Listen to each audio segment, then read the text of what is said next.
Se agradece este aplauso anticipado de parte de ustedes. Muy buenas tardes. Vamos a continuar con el ciclo Los problemas nacionales y el derecho. Como lo he conversado en otras ocasiones, cuando tuve el honor de ingresar aquí al colegio, en el conjunto de actividades que tengo que realizar a lo largo del año, me pareció importante ver cuál es la vinculación de algunos de los problemas nacionales, desde luego tomando el título de Andrés Molina Enríquez, y su vinculación con el derecho.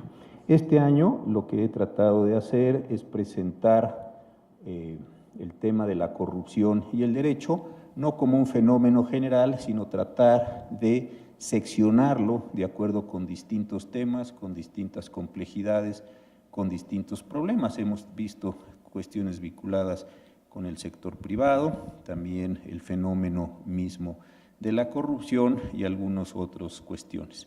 El día de hoy me gustaría que tratáramos el tema de cuáles son las relaciones entre la economía o el sector económico y el derecho y la corrupción, desde luego. Algo que comentábamos en la primera ocasión que estábamos aquí es que a veces se piensa que solo los que estamos en el sector público somos los corruptos, los que generamos corrupción, los que desviamos el presupuesto, como si hubiera un mundo así perfectamente identificado de los malos y del otro lado hubiera un reino perfectamente bueno, perfectamente limpio, y que prácticamente los que estamos en el sector público salimos a extorsionar a estas pobres y buenas personas. Pero el fenómeno realmente es muchísimo más complejo y vale la pena que lo pudiéramos entender en esa misma complejidad. El día de hoy he invitado, y de verdad que se los agradezco mucho, a dos personas con una trayectoria en el análisis económico y sobre todo una trayectoria muy importante de compromiso social en distintos aspectos que ahora señalaré, que son la maestra Valeria Moy y el maestro Mario Luis Fuentes.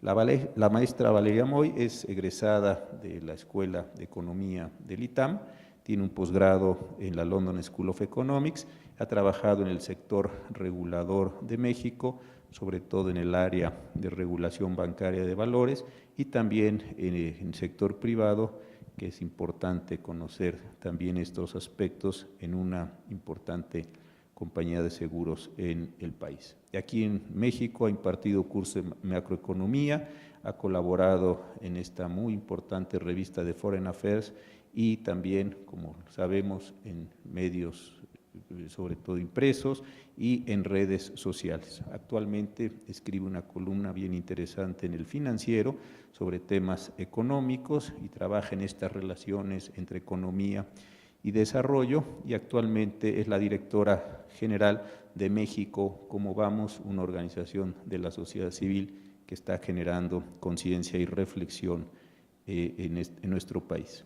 Mario Luis Fuentes es licenciado en Economía también por el ITAM, maestro en Desarrollo Regional en la Universidad de La Haya, es miembro de la Junta de Gobierno de la Universidad Nacional, investigador de tiempo completo del Programa Universitario de Estudios del Desarrollo, ha ocupado diversos cargos en la administración pública, fue director general del DIF y director del Instituto Mexicano del Seguro Social, forma parte del Consejo de la UNICEF, es presidente de la Comisión de Educación y Valores de la Fundación ASIR, director general del Centro de Estudios de Investigación de Desarrollo y Asistencia Social y preside el Consejo Editorial de la revista México Social.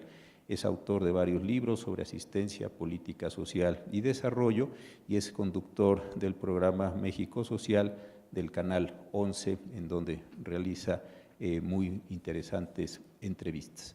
Y en este seminario de la cuestión social, pues es mi jefe, porque pertenezco allí y ahí me pone a hacer de repente tarea.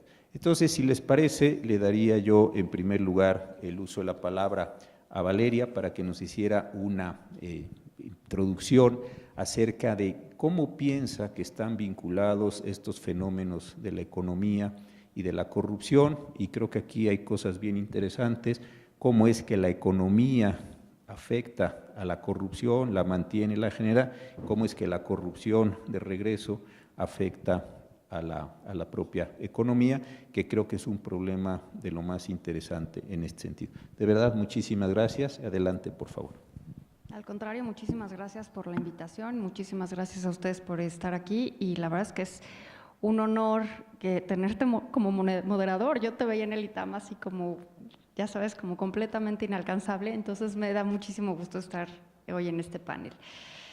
Yo les platicaré un poquito de corrupción y de desigualdad desde un ámbito económico. Yo la verdad es que sé muy poco de derecho, pues, olviden el muy poco, sé nada de derecho, además de que es un idioma que me cuesta mucho trabajo entender. Para mí los abogados hablan un idioma distinto, ¿no? Así que qué bueno que estoy aquí aprendiendo. Entonces yo les hablaré desde la perspectiva económica de cómo está México en temas de desigualdad. Primero hablaremos de desigualdad, luego un poquito de corrupción y luego trataremos de encontrar el vínculo entre ambos. Nada más déjenme ver el tiempo para no pasarme. La desigualdad en México. De entrada tenemos un problema en la medición y a este problema en la medición iré haciendo énfasis en prácticamente todas las láminas en las que hablemos de desigualdad. La desigualdad, estos numeritos que están ahí, se miden con una cosa que se llama el coeficiente de Gini. El coeficiente de Gini es un índice que va de 0 a 1 y entre más cercano a 1, la economía es más desigual y entre más cercano a 0, eres más igual. Esa es un poco la definición en términos muy sencillos. Se puede usar para medir desigualdad en cualquier cosa, desigualdad en consumo, desigualdad en riqueza, o sea, es un índice que se mide para medir desigualdad. Aquí tenemos, en esta gráfica, les estoy poniendo la desigualdad de ingresos totales. Los ingresos totales, a diferencia de los ingresos laborales, incluyen muchos otros conceptos adicionales a los laborales. Un poquito más adelante veremos gráficas de ingreso laboral. El ingreso laboral, y aclaro de una vez los términos porque si no se vuelve medio enredado y confuso. El ingreso laboral es el que proviene únicamente del trabajo que uno desarrolla, ¿no? Ese es el ingreso de tu chamba, ese es el ingreso laboral. Pero ese ingreso laboral representa, de acuerdo al INEGI, la mayoría de las cifras que voy a usar aquí provienen del INEGI. De acuerdo al INEGI, el ingreso laboral representa el 65% de los ingresos totales de una persona. Es decir, la gente recibe otros ingresos que básicamente están dados por transferencias gubernamentales en los diversos programas que existen y también por remesas en algunos casos, en casos importantes, sobre todo en algunos municipios del país.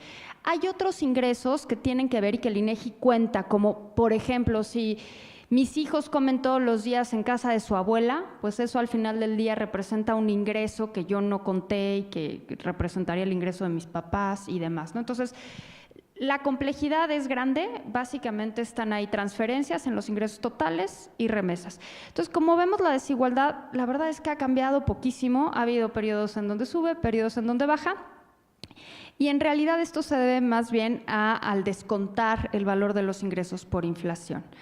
Aquí está cómo ha ido cambiando en el tiempo, ¿no? Así estoy comparando los primeros trimestres de cada año, porque quise poner 2018, quise poner cómo vamos hasta ahorita. Entonces, el último dato es de 2018. Y aquí quiero aclarar, estos son ingresos laborales, no totales. Esto es lo que viene únicamente del ingreso, ¿no? Del ingreso de tu chamba. Aquí quiero hacer una aclaración. El INEGI calcula estos datos a partir de una encuesta que hace cada 2 años y luego hace estimaciones con la ENOE, la Encuesta Nacional de Ocupación y Empleo.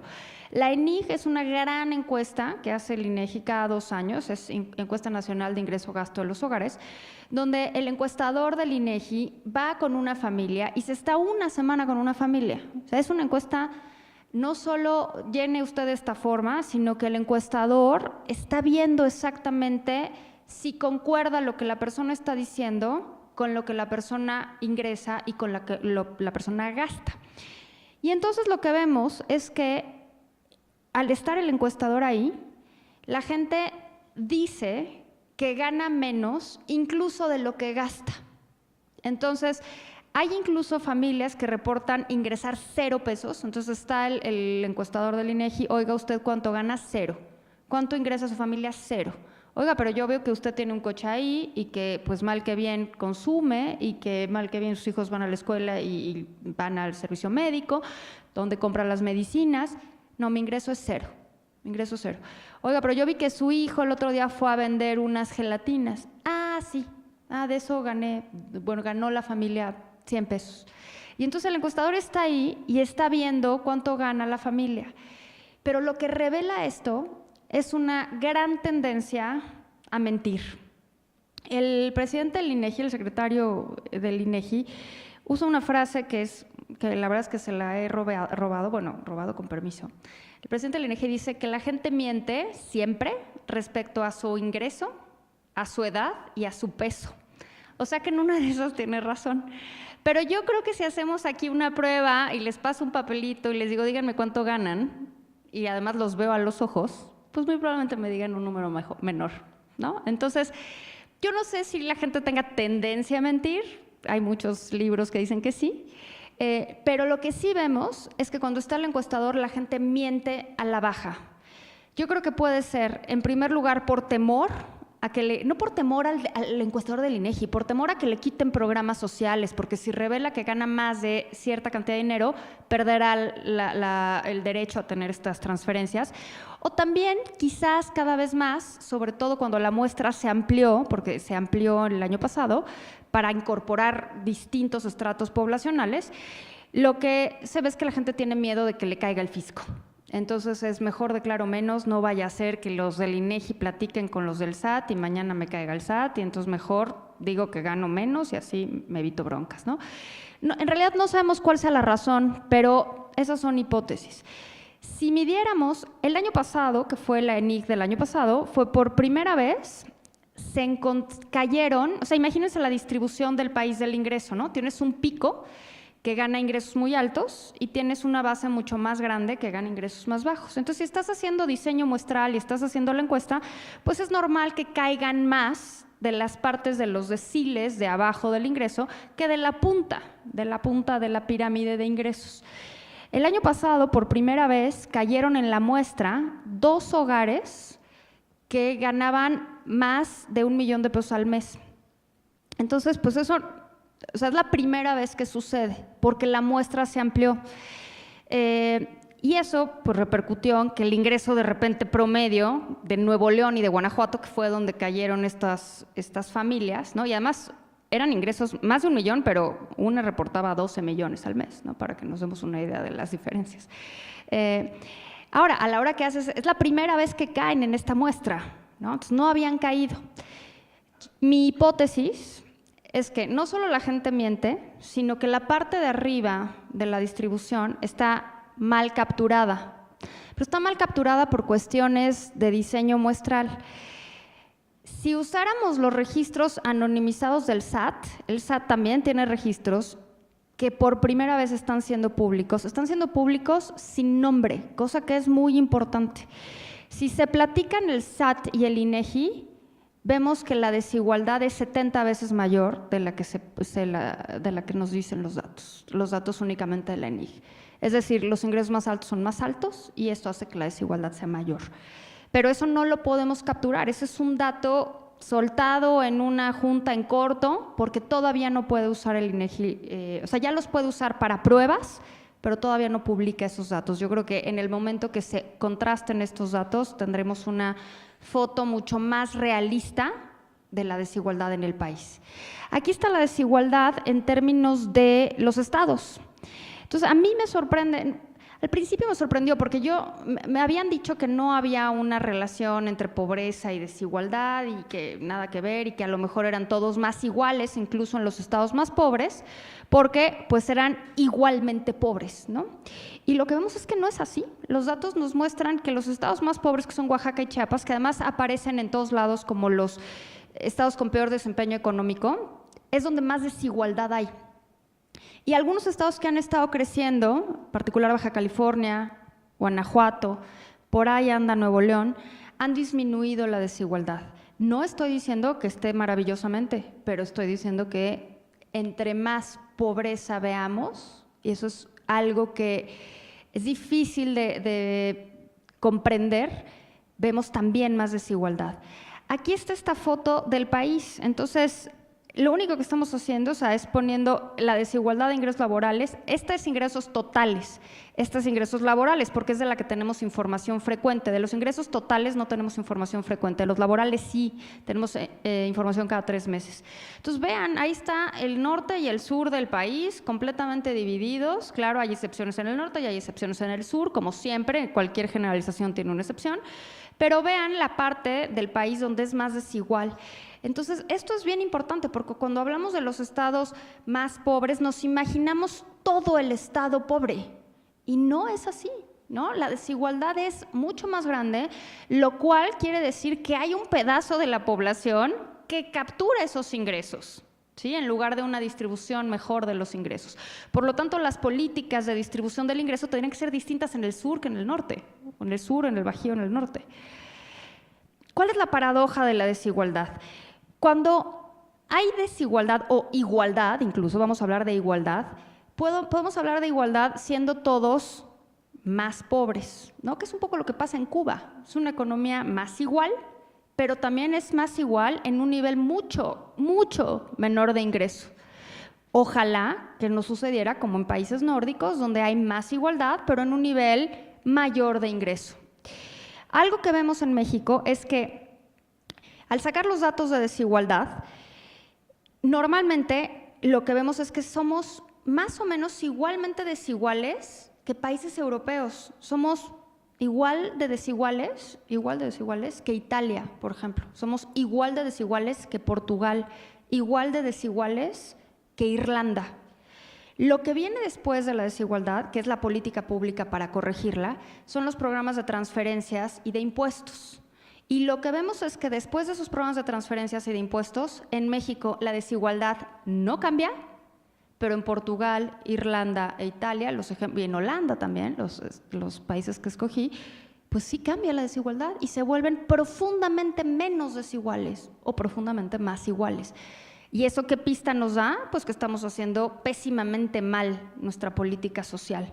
Estamos redistribuyendo mal la riqueza. Decimos que lo hacemos, pero claramente con los datos vemos que no lo hacemos.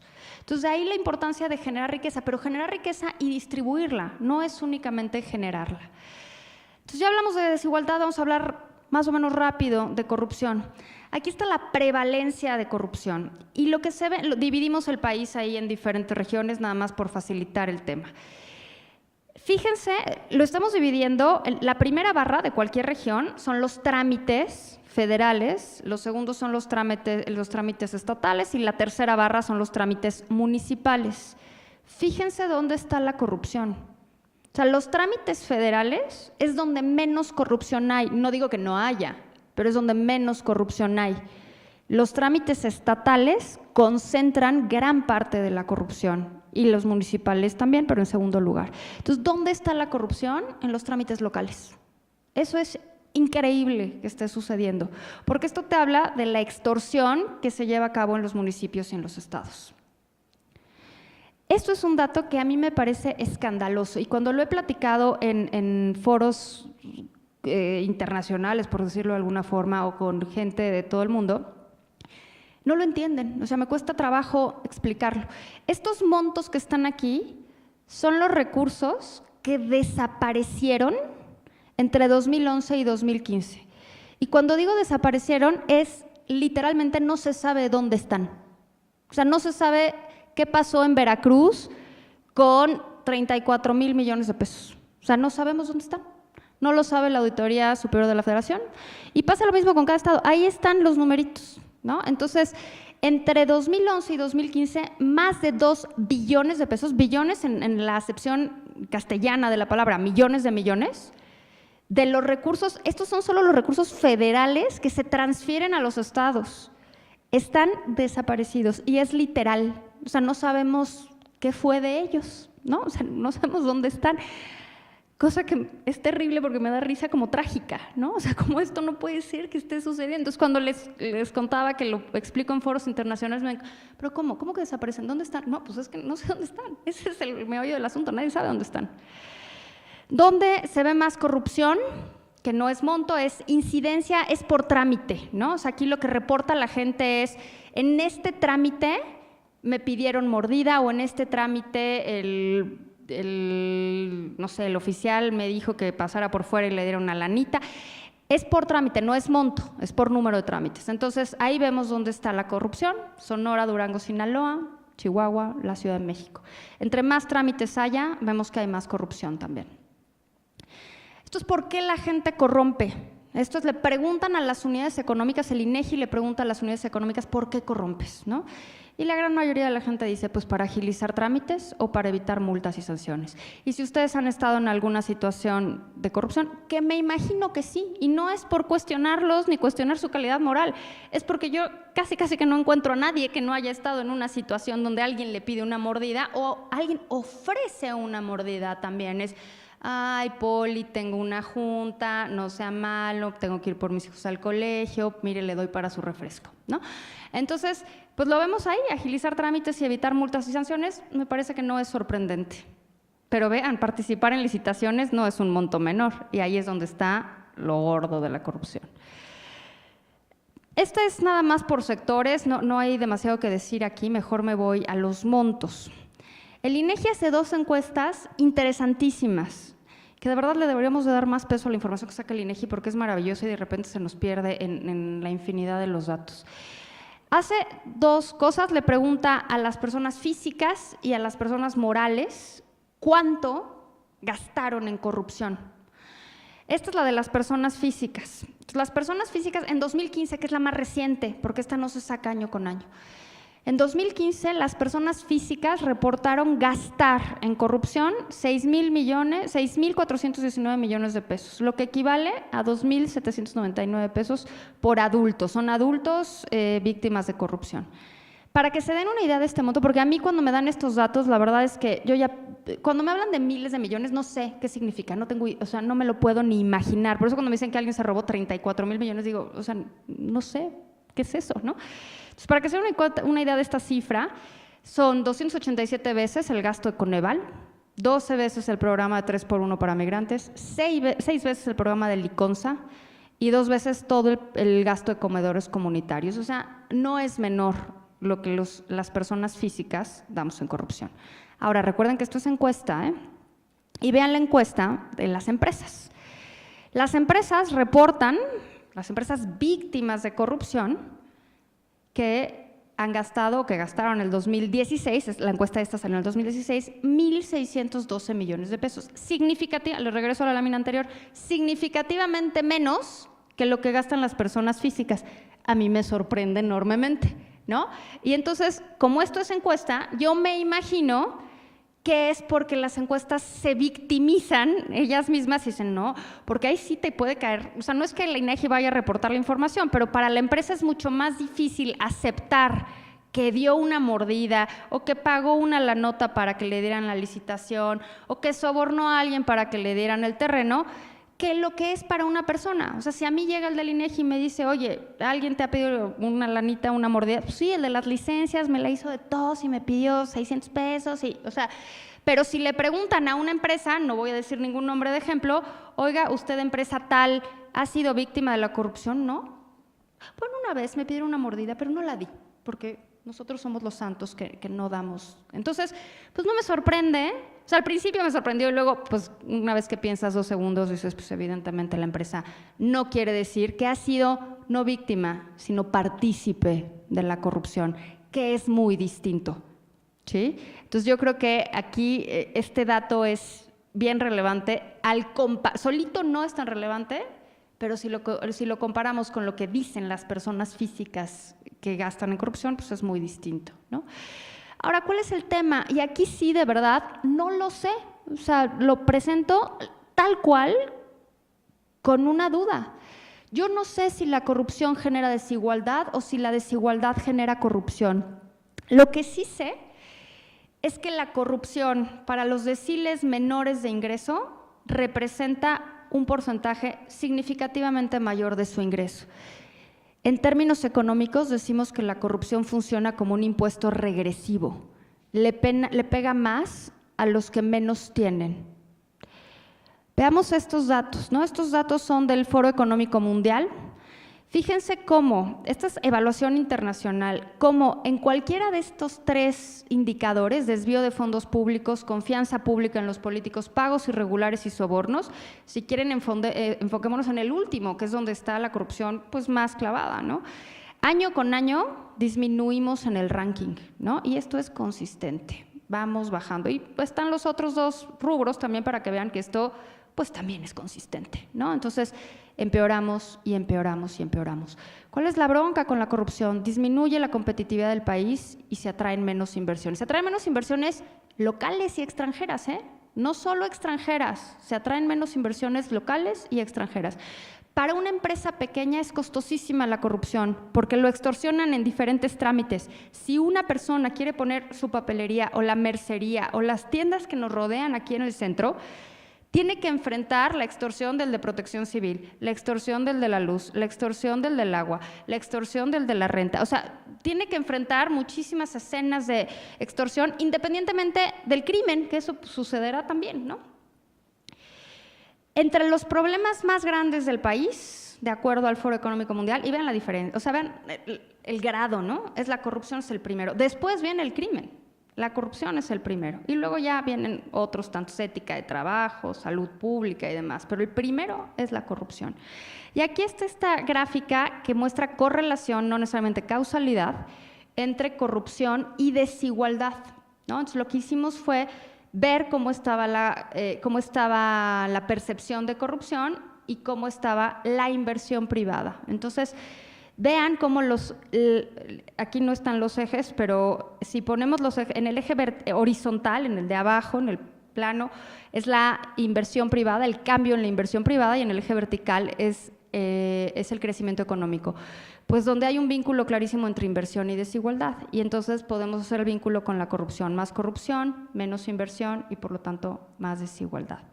Estas son las tasas de crecimiento del PIB nacional, que no es relevante ahorita para este tema. Esta sí es relevante, este es el crecimiento económico estatal. Y de nuevo, los estados que más crecen están concentrados en el Bajío y el norte, y los estados que menos crecen, y ojo, los rojos, los que están ahí en rojo, son los que decrecen. No es que crezcan poquito, es que decrecen, cada vez se hacen más chiquitos, en términos económicos, desde luego. Tienen un sesgo petrolero un par, pero no solo ellos, ¿no? También Chiapas decrece y es verdaderamente increíble que esto suceda. Este es el promedio de 5 años, o sea, no es que sea una foto Polaroid de cómo saliste ese día en la foto, esto es cómo ha salido en 5 años en la foto. O sea, los estados que están ahí marcados en rojo han salido muy mal en las fotos durante 5 años. Y aquí hay otra versión, ¿no? Que la desigualdad es la que genera corrupción. Y yo de verdad no lo tengo claro, ¿no? Estos son lecturas y visiones que se han dado del tema, porque los pobres, que me choca el término, pero hay más dificultad por la información de monitorear las actividades de corrupción de los más ricos o de los deciles mayores. Entonces, esto genera a su vez más corrupción. ¿Qué proponemos nosotros? Eliminar el uso de efectivo en el gobierno.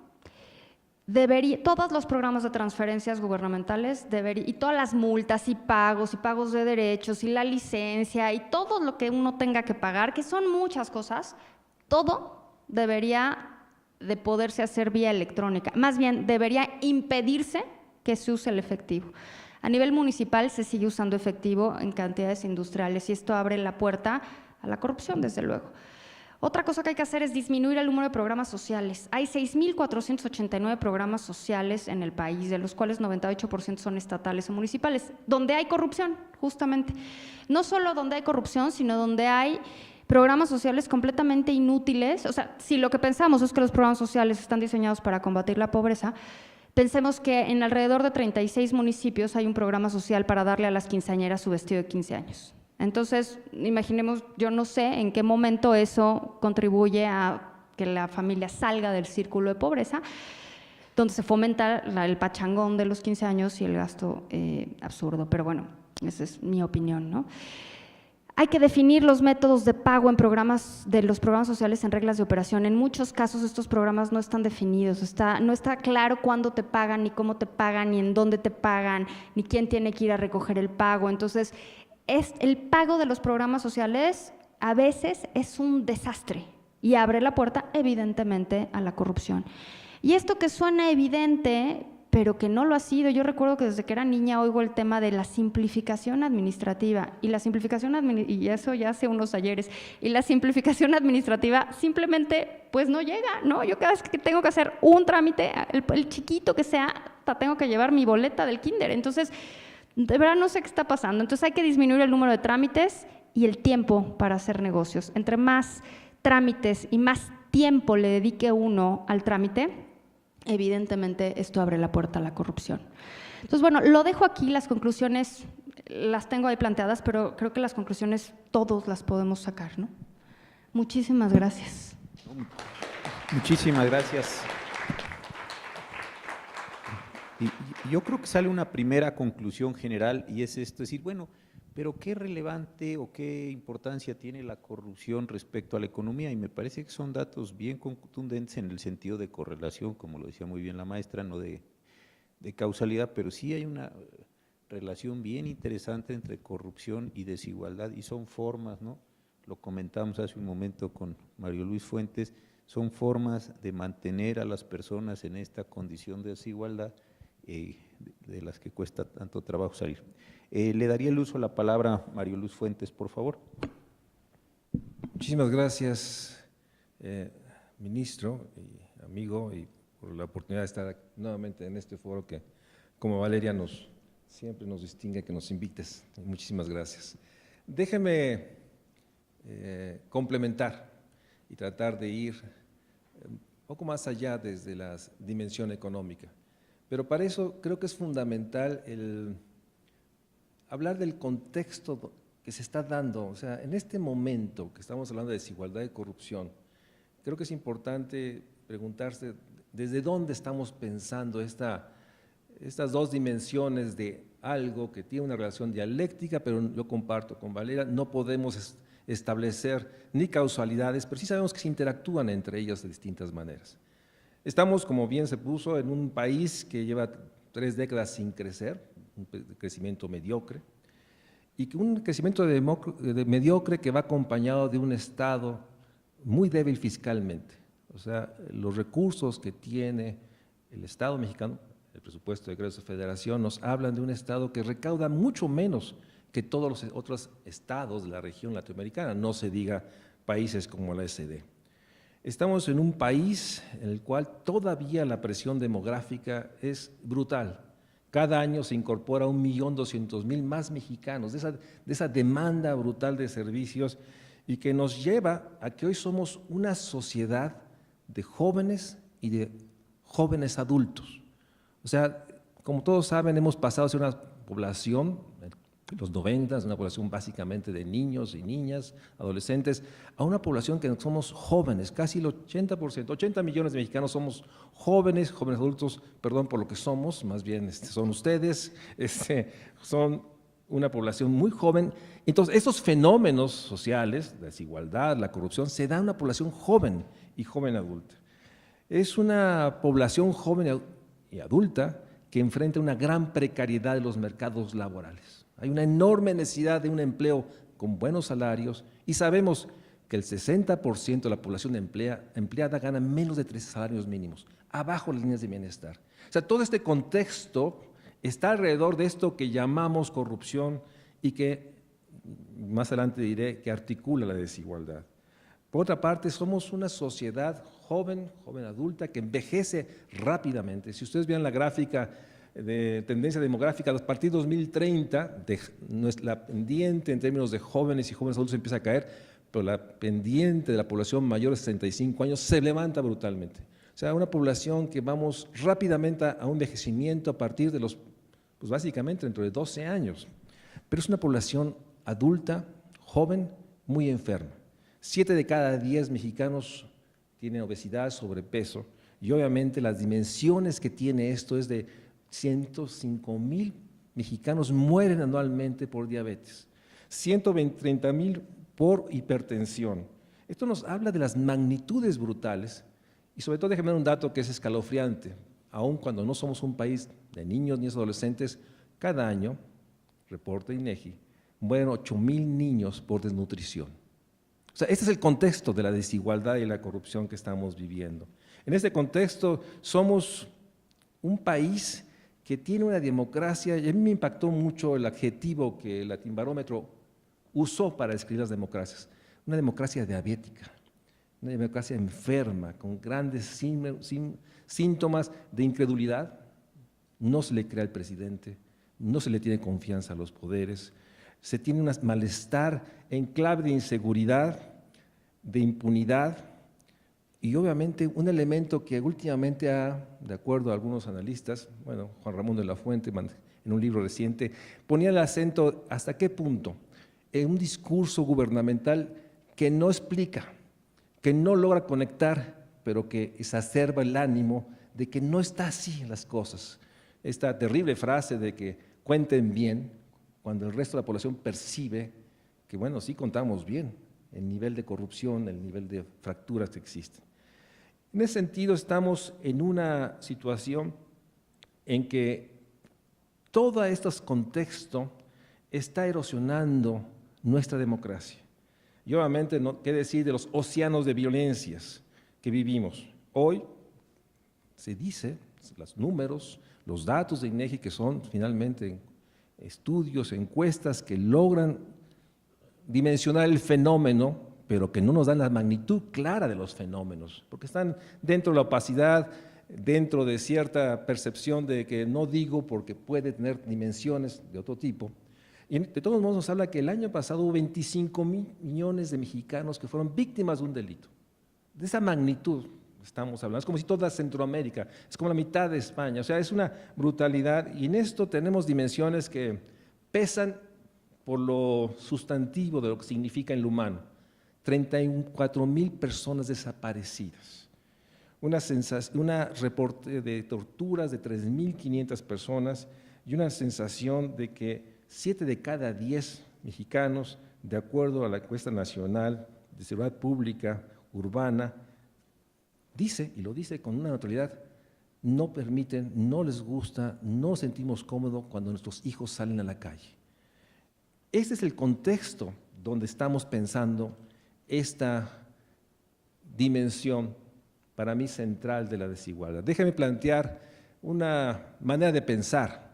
La desigualdad no es un adjetivo más de la cuestión social, es el centro que articula el todo.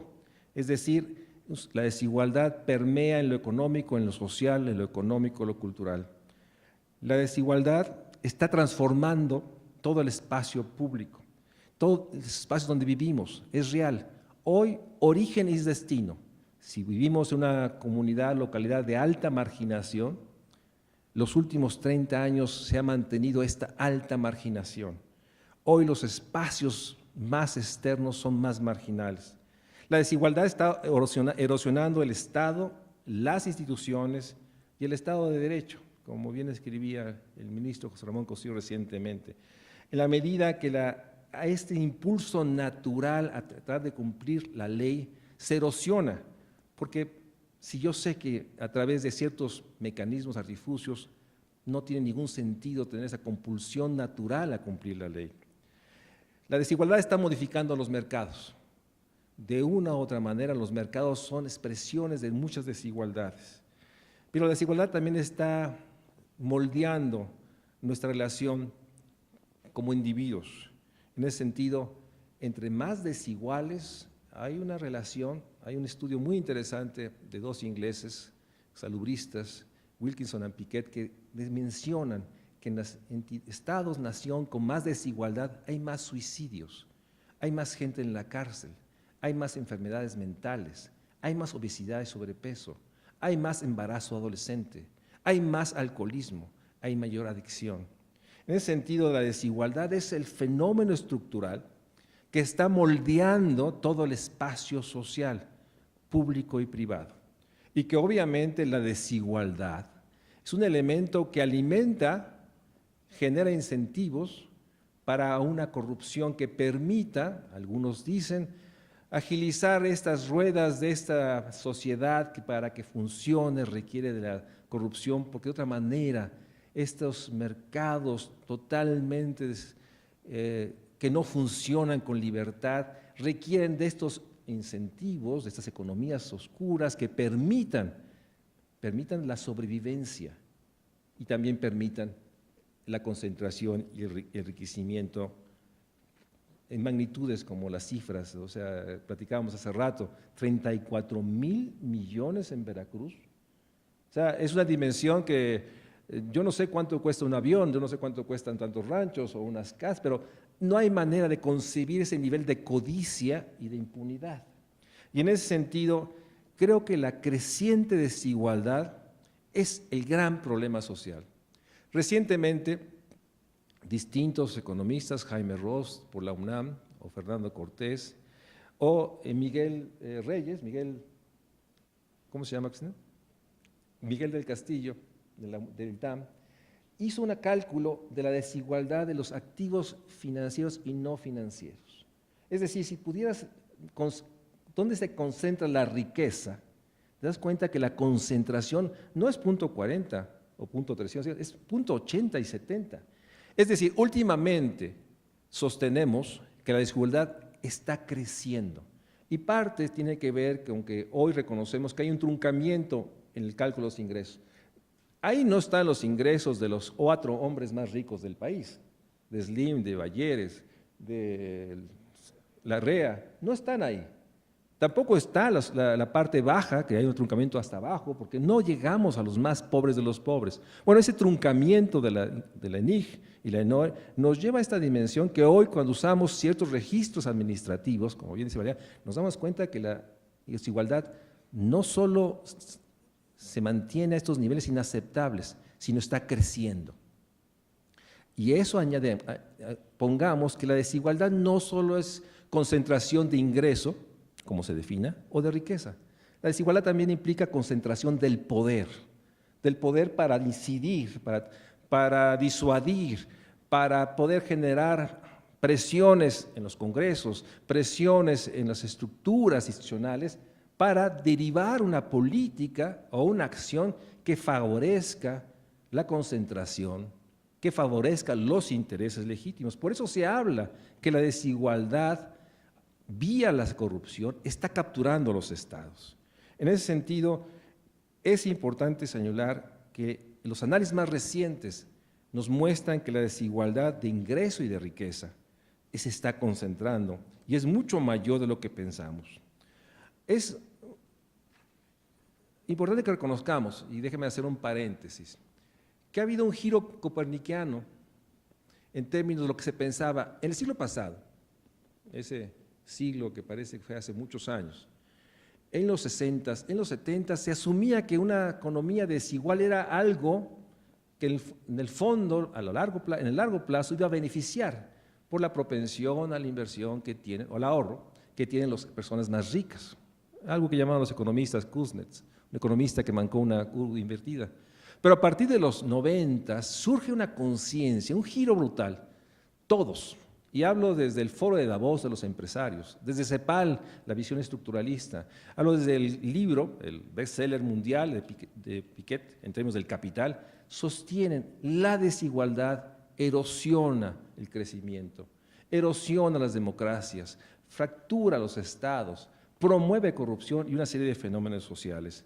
En ese sentido, la desigualdad ha sido señalada. Hay un discurso de Obama, presidente, que señalaba como la gran amenaza.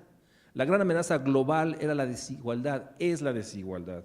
Y en ese sentido, es importante que asumamos que esta creciente evidencia de la concentración que hoy tenemos de riqueza e ingreso expresa estas asimetrías en la relación del poder. Entonces, déjeme sostener algunas hipótesis de mi argumento.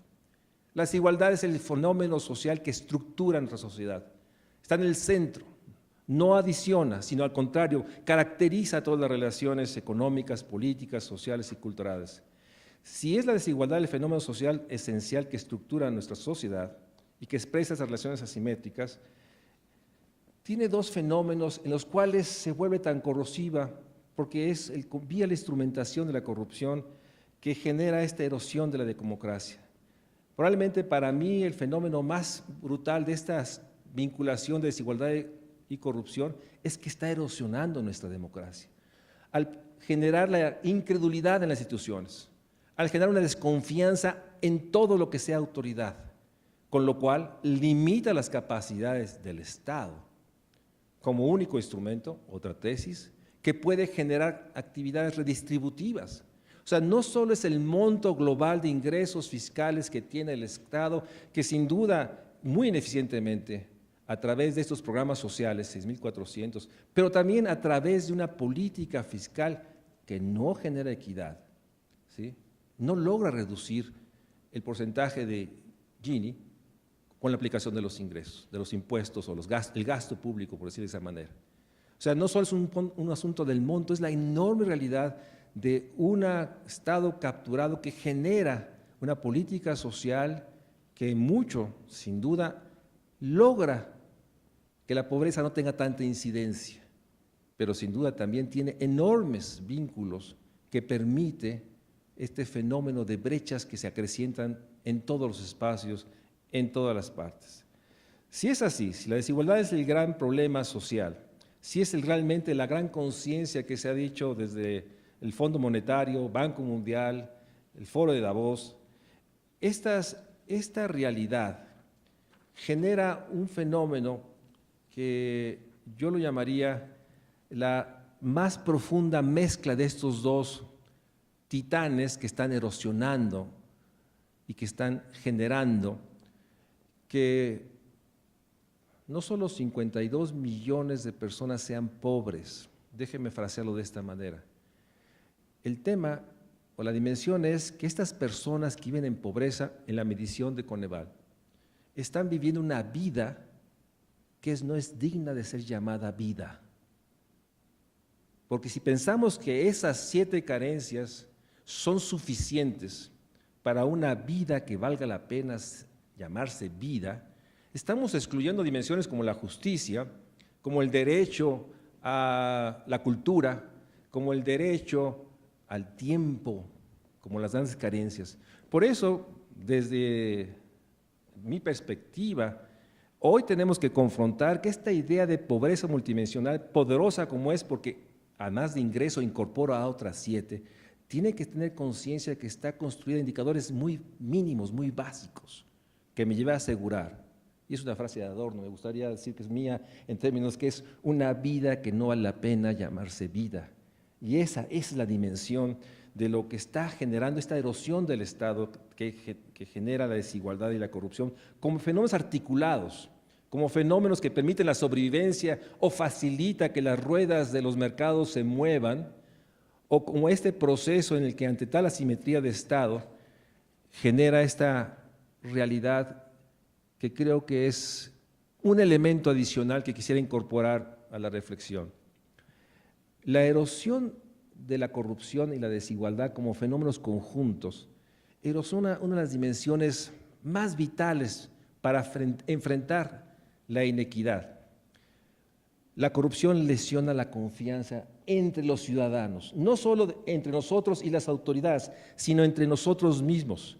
La corrupción debilita la noción de tener este sentido que el otro, el que nos ve, es alguien con el cual me puedo asociar, porque siempre está esta dimensión humana de percibir que ese otro genera beneficios o ganancias que no son éticamente compartidas. Entonces, el fenómeno de la corrupción con la desigualdad está erosionando el tejido social, está frenando la enorme necesidad y la enorme potencia de la solidaridad como un elemento de generar estructuras comunitarias que asociadas puedan enfrentar las brechas. Es decir, este proceso de corrupción y desigualdad está promoviendo el fenómeno mayor, la erosión de la democracia y la credibilidad que vía el diálogo, la asociación y la conjunción de intereses podemos enfrentar la concentración que genera un proceso de enriquecimiento sin límites. En ese sentido, no solo la desigualdad es mayor, está corroyendo lo social, lo político, lo cultural y sin duda lo económico. Pero déjeme terminar con una reflexión. a raíz de la invitación de José Ramón, le digo que Valeria nos pasó lo mismo, de pronto nos pone en esa tensión de corrupción y desigualdad, y perdón, pero eso de corrupción, ¿cómo lo articulo? Leí un libro que fue emblemático en el 2011, de Tony Youth, Algo anda mal. Y caí en cuenta en esas relecturas que uno hace, de textos que uno lee y deja de leer y después se encuentra, que lo que anda mal es que nuestro reflejo de enojo, de molestia, de indignación, lo estamos canalizando a la corrupción solamente. Deberíamos generar la misma indignación a la desigualdad, a la concentración de la riqueza, a la concentración sin límites que genera esta vulneración del Estado, de la democracia mexicana. Lo que está mal es que no estemos tan indignados con la concentración de la riqueza y que la indignación de la corrupción sea superior. Y eso habla de que algo anda mal, porque pareciera ser que estamos minimizando, escondiendo, ocultando, probablemente no dimensionando que la desigualdad es una construcción social, es una construcción del poder que establece una serie de acuerdos para que muchos no vivan una vida que no vale, que no tiene la dimensión para ser llamada vida, y casi muy pocos, 2 de cada 10, nos dice Coneval, solo 20 millones de mexicanos no son pobres y vulnerables.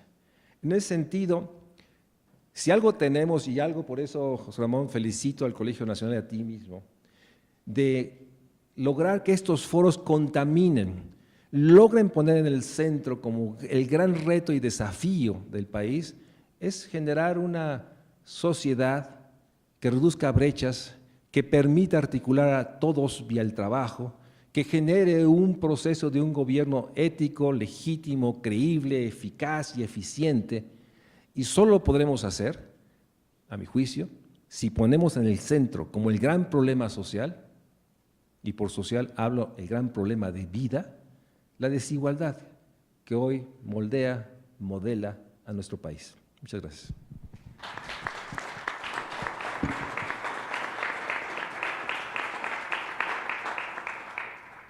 Tengo aquí unas preguntas que les voy a pasar a la maestra y a Mario Luis Fuentes para que las vayan viendo. Mientras tanto, a mí me preguntaron una, está un poquito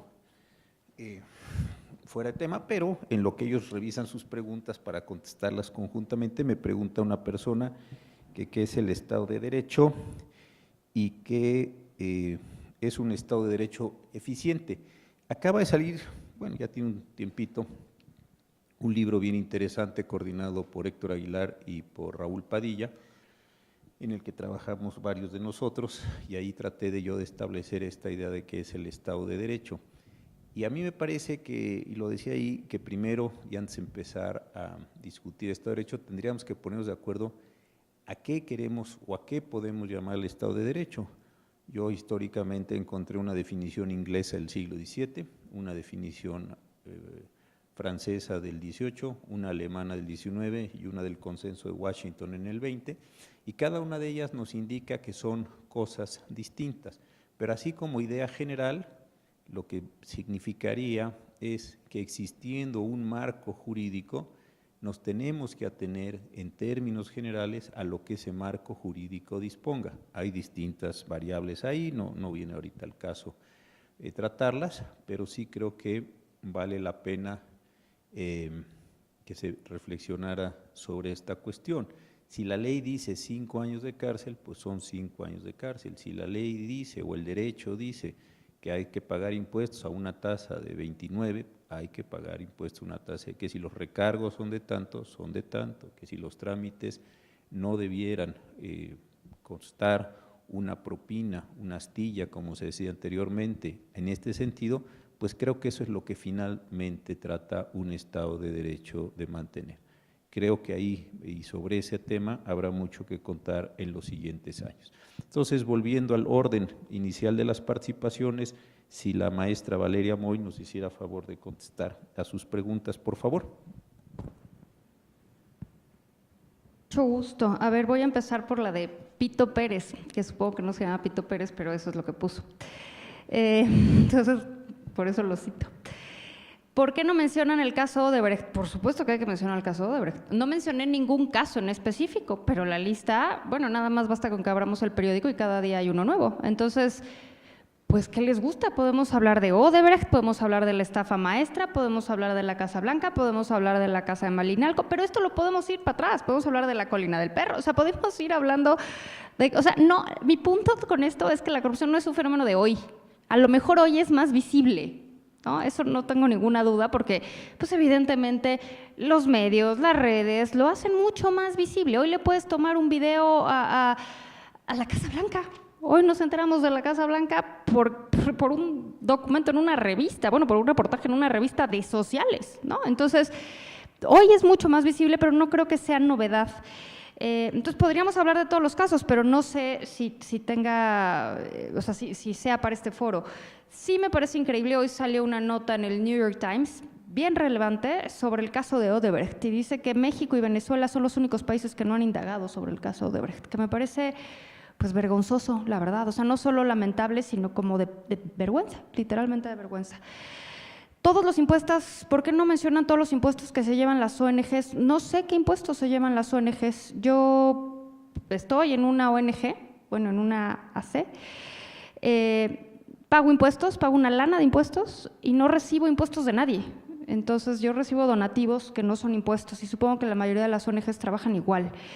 Los impuestos que se llevan las ONGs, pues quizás, la verdad es que no sé cuáles se lleven impuestos, ¿no? Igual pone aquí asociaciones civiles, pasa exactamente lo mismo. Las concesiones no causan desigualdad, pues depende a quién se las den y creo que es parte del fenómeno de la corrupción. Cuando los contratos se asignan con base en los amigos o con los cuates o en el compadrazgo, pues evidentemente generan más desigualdad. Así es, cuando no se entregan al mejor postor en términos económicos y sociales, al que entrega un proyecto con el mayor valor presente neto positivo en términos sociales, pues evidentemente no sucede esto. Y lo vemos todo el tiempo, que eso es lo que a mí me sorprende, es cómo tampoco es un tema urgente. Y lo ve, por ejemplo, hace el temblor, el septiembre 19, sucede el temblor y al día siguiente hay más constructoras, ¿no? Entonces, de repente, pues, hay primos que tienen constructoras, nunca se han dedicado a la construcción, pero pues de repente ya son constructoras, ¿no? ¿Por qué será? Pues lo dejo a su imaginación. ¿Por qué creen en el INEGI como si no fuera corruptible? A ver, yo he estado muy de cerca con el INEGI y he visto cómo trabaja el INEGI. Y de verdad, yo no digo que no sea corruptible, porque creo que, pero por principio no sé si haya alguien que tenga ese carácter santo de que sea incorruptible, pero yo que he visto cómo funciona el INEGI, le tengo mi absoluto respeto. He visto cómo trabaja la gente del INEGI, los encuestadores, los directores, los estadísticos que están ahí, los matemáticos que están ahí y merecen todo mi respeto. Entonces, yo sí le creo a los datos del INEGI, sinceramente le creo a los datos del INEGI, es un organismo autónomo que funciona y que da una cantidad de datos sin las cuales no podríamos estar hablando ahorita de desigualdad, de corrupción. O sea, si fuera tan corruptible el INEGI, estos datos de corrupción ni siquiera existirían. Entonces, a mí el INEGI, yo tengo el mayor de los respetos para lo que hace el INEGI y creo que tiene problemas de medición en algunos casos, sin duda. Creo que tiene un problema de medición en la productividad, en el PIB, o sea, creo que hay problemas de medición, pero el INEGI los conoce y los está tratando de resolver con todas las dificultades que ello implica.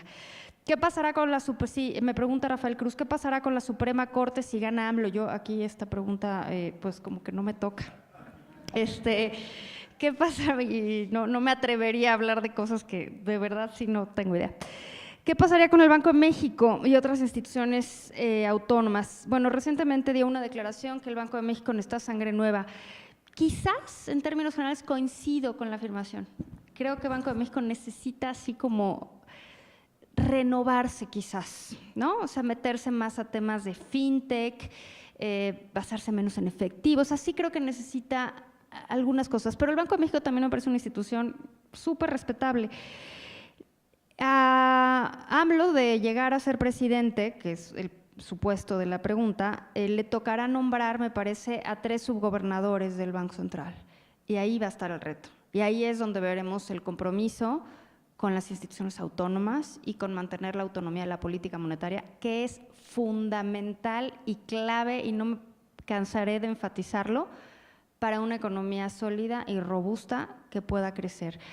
Creo que uno de los ejemplos recientes lo vemos en Argentina, cuando Cristina Kirchner tomó el poder, decidió de alguna forma expropiar al Banco Central y le puso muchísimos objetivos. Entonces, en el primer artículo de su ley interna está que el Banco Central de la República Argentina se tendrá que encargar de la política monetaria, del crecimiento económico, de la creación de empleos, de la distribución del ingreso y de alguna otra cosa. ¿Cuál objetivo logró? Ninguno. ¿No? Entonces, eso lo vemos, siempre hay evidencia que lo muestra, ¿no?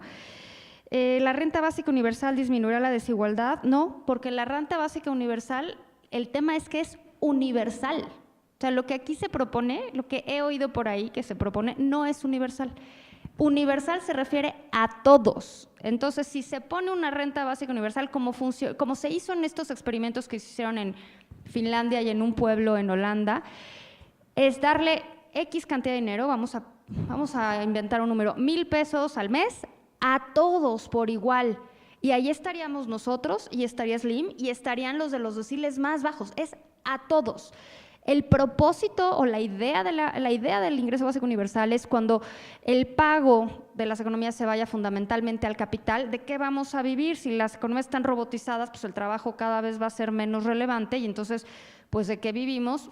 De un ingreso básico universal para todo mundo, ¿no? Que eso por lo menos garantizaría cierto nivel de vida, pensemos en un ingreso por arriba de la línea de bienestar o un ingreso que sustituya todas las transferencias, pero es universal. Entonces, puede mejorar la calidad de vida sin duda, puede mejorar la pobreza, no mejora la desigualdad.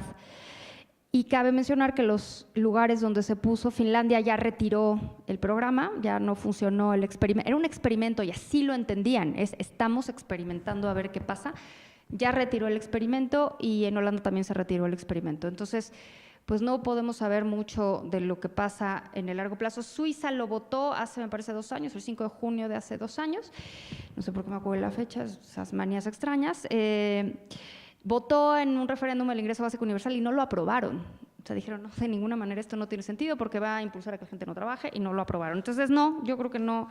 O sea, creo que en un futuro, onda, película de ciencia ficción donde todo lo hagan los robots, que no digo que no llegue, o sea, probablemente llegue, entonces sí será momento de hablar del ingreso básico universal. Ahorita creo que no. ¿Cómo podemos reducir la burocratización en el país de una manera eficiente por medio del uso de herramientas económicas? Yo creo que más bien la podríamos reducir con el uso de herramientas tecnológicas. A mí me parece increíble hoy en día que no podamos tener un registro de la propiedad claro, ¿no? O sea, te metes a Google Earth y ahí ves perfectamente cómo están delimitados los terrenos, quién vive en dónde, qué casas son. ¿Por qué no? Y cuando vas al catastro eso no sirve, ¿no? Eso no existe y entonces no sabes cuánto mide nada, no sabes de quién es nada, no se entiende nada y entonces evidentemente eso incide en lo que decías, pues con una bajísima recaudación por impuesto predial, ¿no? Porque pues, si los derechos de propiedad no están definidos y nadie sabe de quién es nada, entonces yo creo que las herramientas tecnológicas, le ayudarían muchísimo porque si bien México está mal en muchos indicadores, en penetración de estos aparatitos llamados teléfonos celulares, estamos muy bien, ¿sí? Puede haber incluso las situaciones de pobreza, la gente en situación de pobreza tiene un teléfono, ¿sí? A lo mejor no es de la marca más no sé qué, pero sí tiene un teléfono inteligente que le permite hacer transacciones financieras. Yo creo que eso es importantísimo y sí podríamos cambiar y disminuir la corrupción. A ver si le entran, ¿no? La corrupción ha sido medida desde lo económico, pero ¿cómo puede ser medida desde el pensamiento social? Bueno, yo creo que tú hablaste mucho desde el pensamiento social, ¿no?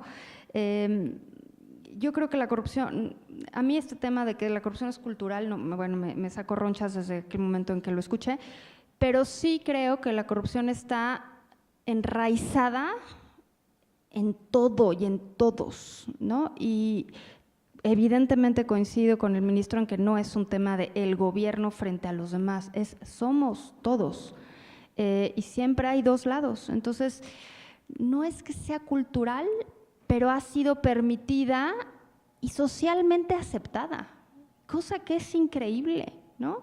Socialmente aceptada, o sea, ves actos de corrupción o de tranzas o de este término horrible pero muy revelador de agandalle que se premian incluso socialmente, ¿no?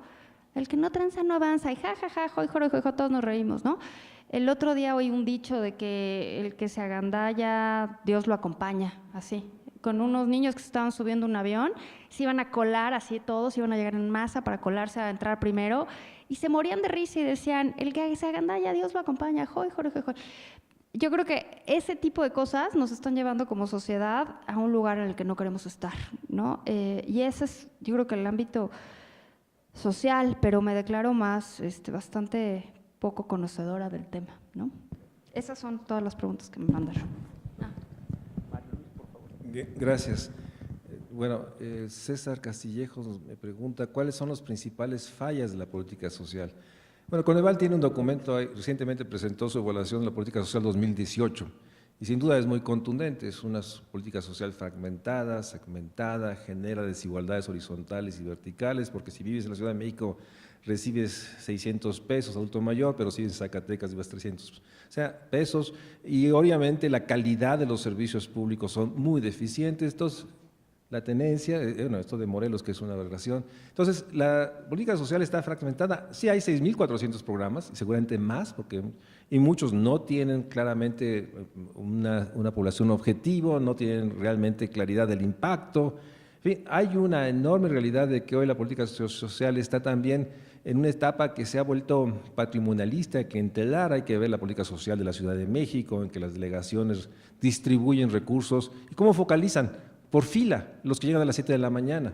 ¿Y cómo es el concepto de participación? Porque los reglamentos establecen, es asistir a los eventos que promueve la delegación, una participación que está totalmente clientelar y patrimonialista. O sea, sí hay que hacer una profunda transformación de la política social y obviamente, a mi juicio, pasa por construir un sistema universal de salud.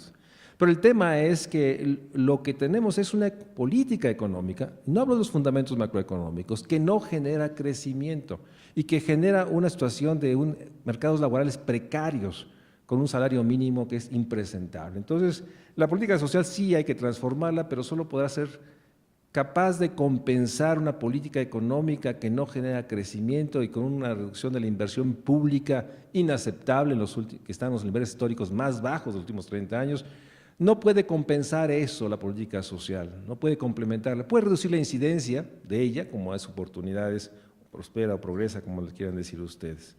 Me pregunta Gustavo Dolores Santillán si la corrupción es un medio de control para la gobernabilidad.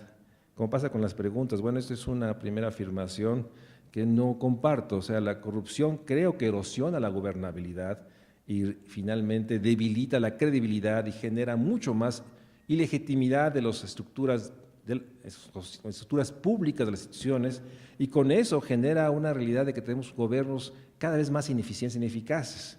En ese sentido, dice, en este contexto, ¿cómo podríamos fortalecer las instituciones para mitigar o reducir la desigualdad?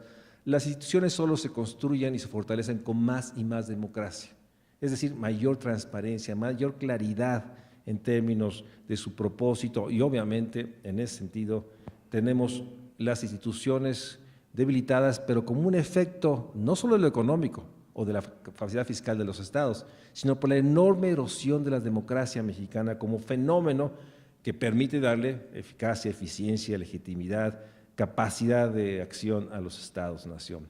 Otra pregunta de Salvador Sagrero dice, la corrupción ha sido constante desde la Constitución que impusieron los carrancistas en 17. Si nunca ha funcionado bien el Estado desde su origen, necesariamente está mal la Constitución. ¿Qué artículos de la Constitución consideraría que están defectuosos? Bueno, esto suena más a una pregunta para el ministro José Ramón Cosío, pero bueno, yo diría que la corrupción ha sido una constante histórica y nuevamente estamos en esta tensión que ha sido interiorizada, sin duda, en la vida práctica de todos. Me cuesta trabajo también asumir que es un asunto cultural innato al que somos mexicanos. No, yo creo que es un proceso que refleja nuevamente la fragilidad de nuestras instituciones democráticas para generar un proceso de equidad, de oportunidad para todos. Yo parto que la Constitución mexicana tiene, como Diego Valadez ha dicho aquí en estos foros, un problema de orden, de redacción, que puede ser más sencilla, que hemos sobrereglamentado los artículos, etcétera. Pero yo parto que la Constitución es el gran proyecto y que hay que defenderla. Desde el artículo primero, el artículo cuarto, el tema de la discriminación, garantía de derechos humanos, garantía a la diferencia y diversidad, ser un país multicultural. Y obviamente hay discusiones sobre el artículo 25, 26, 27, 28, la parte económica, pero creo que el tema se puede expresar de esta manera, pero no comparto que sea la Constitución el gran originario de la corrupción. En su punto de vista, me pregunta Edgar Varela, estudiante de la UAM, gracias por estar aquí, la centralización de las instituciones del Estado como Instituto Nacional de Migración, SAGARPA, CONAGUA, CFE, ¿generarían la equidad deseada? No. Sí hay problemas de gerencia, hay problemas de diseño institucional, hay problemas de nuevamente redefinir qué centralizamos, qué descentralizamos en esta república política salvaje muchas veces, ¿no? O sea, que compiten las entidades. Sí creo que hay que definir todo el pacto federal, qué le corresponde a la federación, a los estados, a los municipios y a los subgobiernos. Sí hay un tema mayor, pero no es un tema solo de centralización administrativa. Déjame decirlo, yo no sé, dijo el candidato de Morena que iba a mandar al Instituto Nacional de Migración a Tijuana. Bueno, pues no creo que eso facilite nada. Y cuando lo dijo, en el debate pasado, dije, bueno, ¿y qué van a hacer los migrantes de Tapachula? O sea, no se puede resolver problemas tan complejos con respuestas simples y simplemente mediáticas. Hay que reconocer la complejidad enorme, pero también hay que reconocer la urgencia de este país que vive en el centro de la desigualdad, pero en pobreza, marginación, exclusión, vulnerabilidad creciente, que hoy se junta contra el fenómeno de desprotección social que todos tenemos en el momento que ponemos un pie en la calle, ¿sí?, y sentimos una enorme inseguridad, ¿sí?, de que a cualquier momento podemos ser víctimas de la violencia. Esa es probablemente el rasgo más frontal que hay que enfrentar, el rescate del espacio público, que podamos sentirnos como deberíamos, saliendo de aquí, de estas puertas, que podemos caminar 3 cuadras hacia la plaza para verla iluminada, pues muchos de nosotros vamos a pensar mejor, vámonos yendo donde hay más luz y vamos. Ese sentimiento de desprotección hay que enfrentarlo urgentemente, porque eso está erosionando todo, no lo social. Y obviamente, pues mucho de ello es expresión de la profunda desigualdad y estos fenómenos de corrupción que tanto nos lastiman como país y como sociedad. Gracias.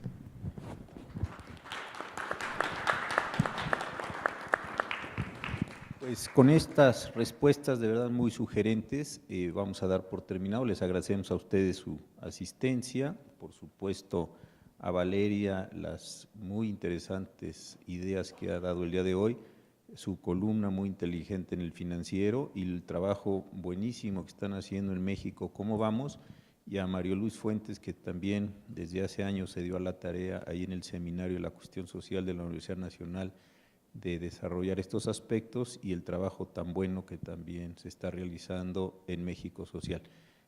Además de ustedes, hay un número muy importante de personas, no tengo el número que nos están viendo en las redes, les saludamos desde aquí, les agradecemos y como lo decía ahora para finalizar Mario Luis, tenemos que ir entendiendo la complejidad de los muchos problemas porque de otra manera nos vamos a volver a equivocar en las soluciones. Gracias y buenas tardes.